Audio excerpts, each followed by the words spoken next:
released in November of 1979 and the winner of the Japanese Ministry of International Trade Award for Good Design, the Canon Sure Shot AF 35mm proved to be a success as Canon's first autofocus 35mm compact film camera.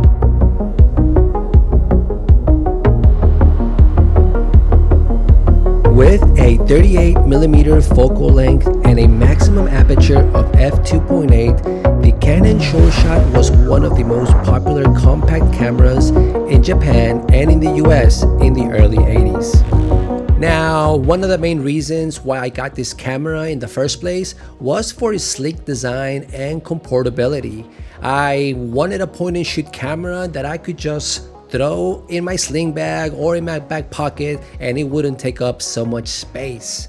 Now also, the black body of this camera and the red accents are probably the main things that attracted me to the camera when I was looking for a point and shoot.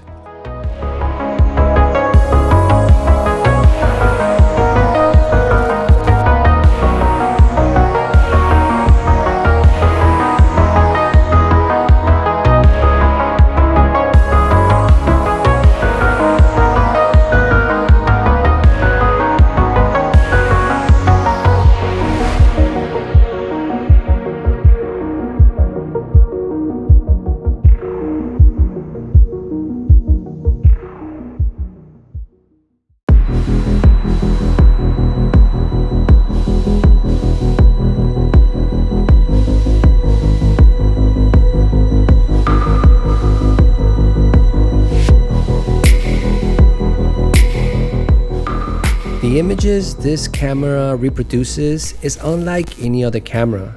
I know film stock has a lot to do with the image's final result, but all of the different film stocks I've used have generated amazing results so far. I've been really liking the Fujifilm 400 film stock for several reasons. I find that all the photos need very little to no editing in post-production. I like the balance of the saturation and contrast. The photos are not overly sharp and has great dynamic range. The highlight roll-off of this camera gives it a nice dreamy vibe and look that I really like. The focal length of 38mm is also a great medium for portraits and landscape photographers. Now, one of my favorite features about this camera is the automatic film transport in both directions. What this basically means is that once you load the film onto your camera, the camera will automatically advance it to the next frame. Once you've taken your 24 or 36 exposures, there is a button on top of the camera that you can push and release, and it would automatically rewind the film back into its canister. Once it's safely in there, you can go ahead and remove it and take it to get developed.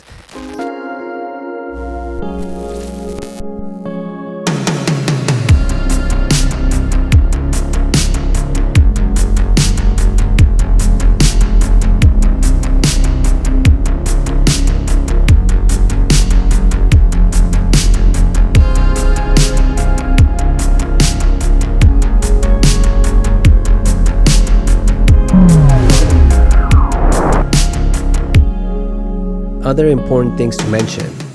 This camera does have a flash, works off of 2 AA batteries, has a rangefinder that is very easy to use and understand.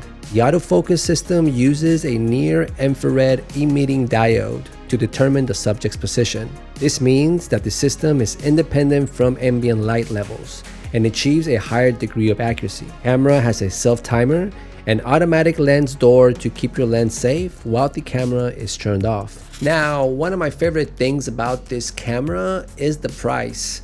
Coming in at about $65 to $150 USD used, this camera is really easy to find given its popularity.